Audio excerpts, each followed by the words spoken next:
Today's podcast is brought to you by Audible. Get a free audiobook download and 30-day free trial at audibletrial.com/smart crypto investing. That's www.audibletrial.com/smart crypto investing. Over 180,000 titles to choose from your iPhone, Android, Kindle, or MP3 player.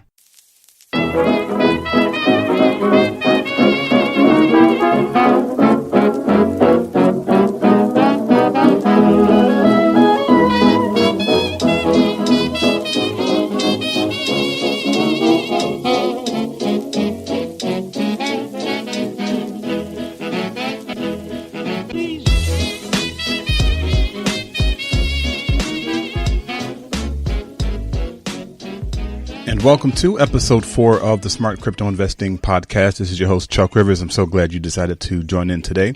If you haven't yet, please be sure to head over to smartcryptoinvesting.org.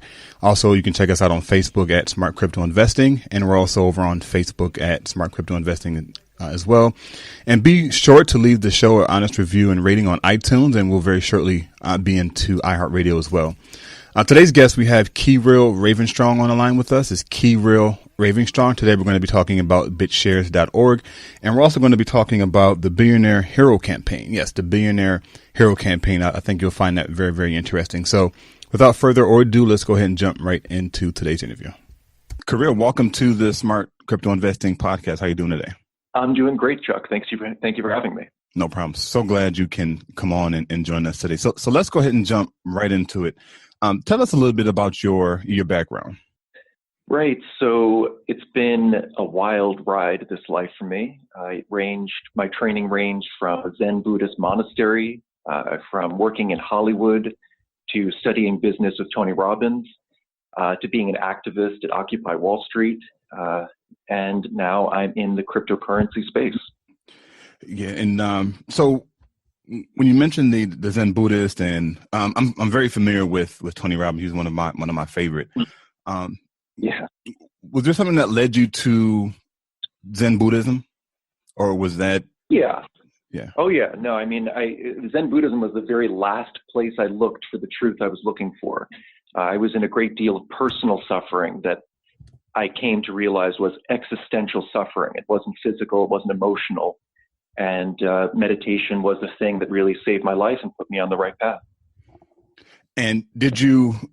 So I know sometimes people will go abroad. I think Steve Jobs in his when he first got started, he left America and went to, I believe it was India. Like, did you leave America to go study, or did you do your study here in America? You know, funny enough, I did leave, and I really scoured a lot of places. I was in the Middle East. I went all over the place. I found the Zen Buddhist monastery like in New York City. So I mean, after all that searching, I found it pretty close to where I started. Mm-hmm. And then I trained in a monastery in upstate New York. Okay, cool. What part of upstate New York, if you don't mind me asking? Livingston Manor. Livingston Manor. Okay. I don't know if you know, but it's midway up there. It's not quite as far as Albany. And I've spent a lot of time alternating between New York City and upstate. There are all sorts of beautiful things in both of those locales. Yeah. And I asked the reason why, because I'm actually from Buffalo, New York. So whenever somebody says, whenever somebody says upstate New York, what part of upstate New York? So. Right. Because depending on how far up you go, like some people say White Plains is upstate, and then you know how it goes. Yes. But you're way up there. Yeah. I tell people all the time, like downtown Buffalo, New York, we can actually walk to the Canadian border. They're like, wow, that's right. Is that close? Yeah, we're that close. So. Yeah. Beautiful. So what got you into cryptocurrency? I mean, I have to say it was the financial crisis of 2008. That was my big red pill, the big wake up. And I had known previously that there were issues with our financial system, but I think it's the first time that I felt a necessity to get involved. Mm-hmm. And I was exposed during Occupy Wall Street to a whole slew of ideas that I'd never even heard of before. I was introduced to WikiLeaks, Anonymous, and cryptocurrency.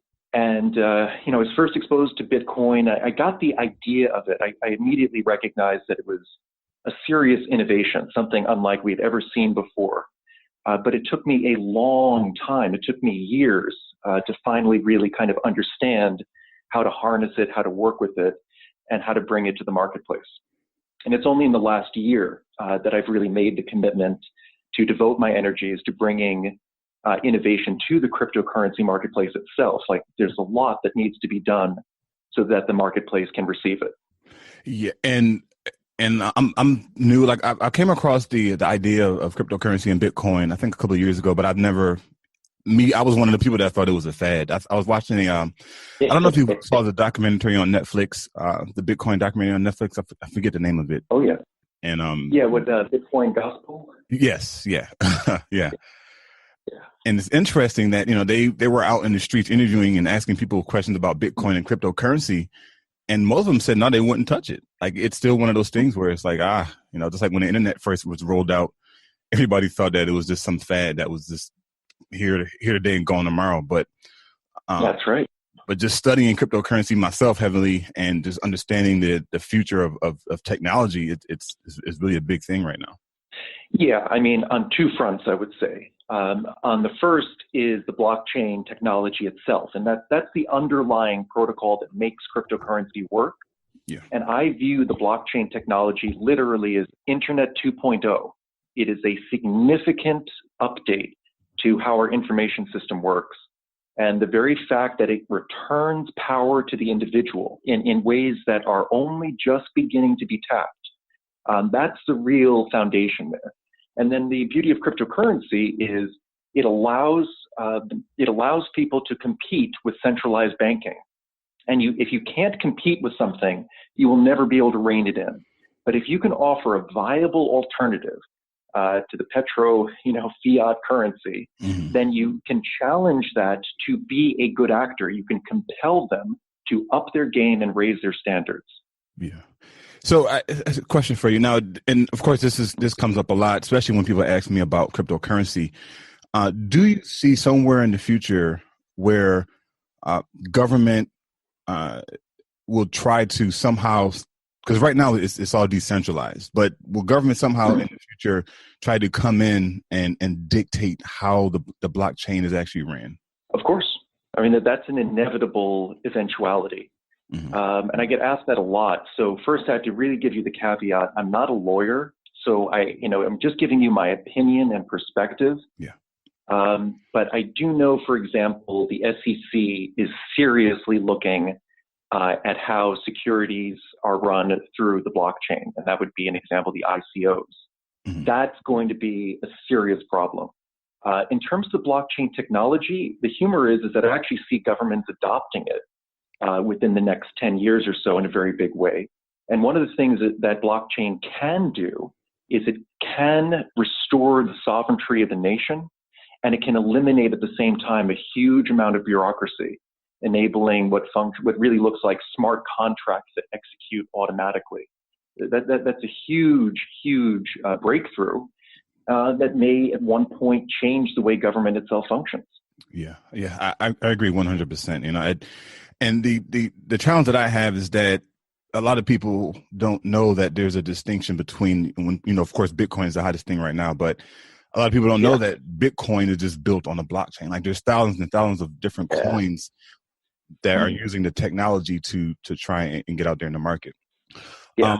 What's your take on ICOs? Like, when I first got started into investing in cryptocurrency, I had one idea, but after doing a lot of studying and the more I've delved into it, I have a different take on it. But I want to get your initial reaction to ICOs.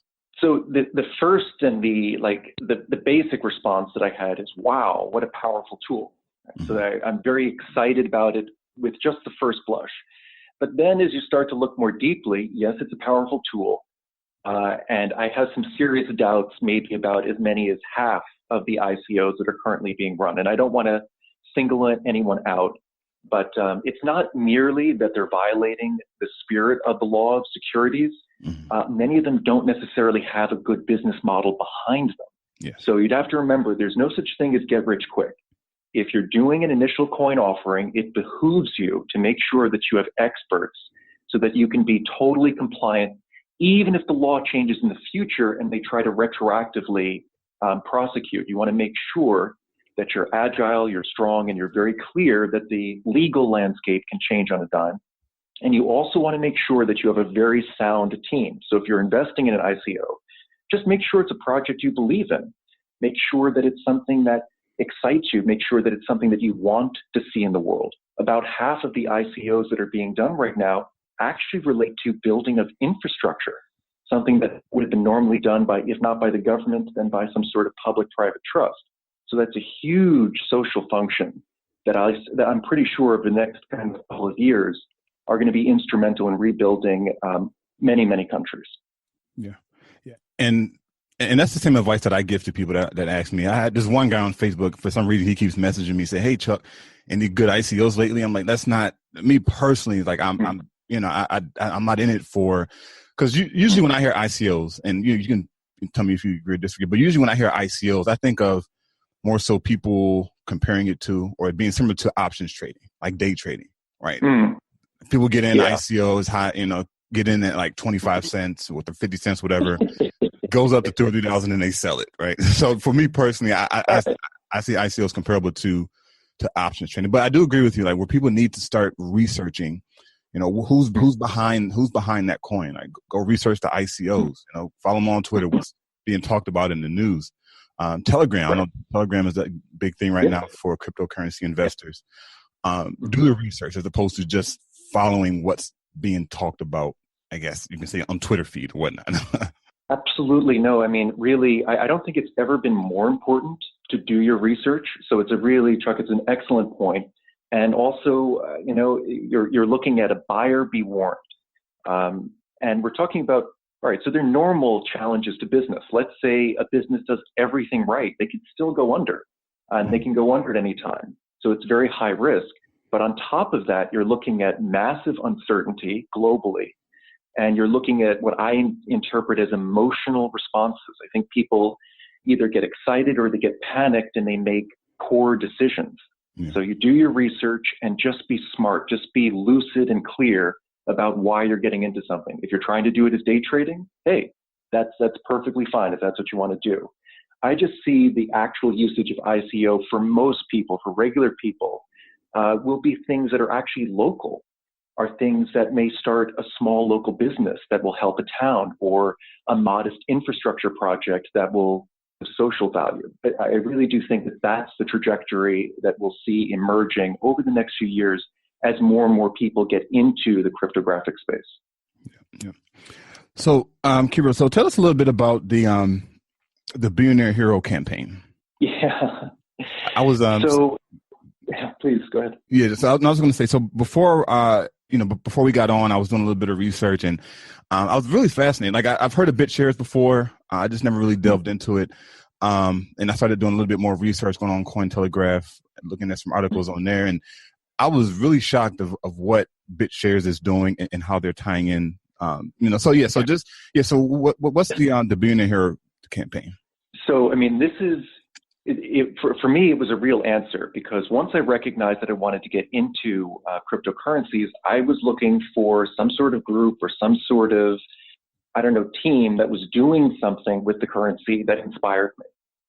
Because I'm not really in it to get rich quick. It's not compelling to me. I want to be able to see projects that I believe in get financed. Yeah. So I was actually brought in to assist with the first rounds of the Billion Hero Challenge. And I got to tell you, the thing that inspired me most was the team. These are extremely bright, devoted people, and they are looking to harness the BitShares platform, which is it's an exchange ultimately, among other things. Mm-hmm. And they're looking to harness this instrument in order to rebuild cities and even nations that have been damaged by hurricanes. They're looking to finance projects sponsored by really great people whose names you will recognize, in order to really give back, rebuild, and it's just truly it just makes me excited for what's possible. And I have not been excited in a long time, man. I got to say, it's not like I'm jaded with illusion, really, but it's just you see so many things that start out right and they get hijacked or co-opted. The dedication that the BitShares community itself has and the expression of their values, it's really reanimated me and made me renew my faith in humanity. Yeah. Yeah. So, I guess to learn how to, okay. So Tell us a little bit about the BitShares ecosystem. Like I'm on the website right now.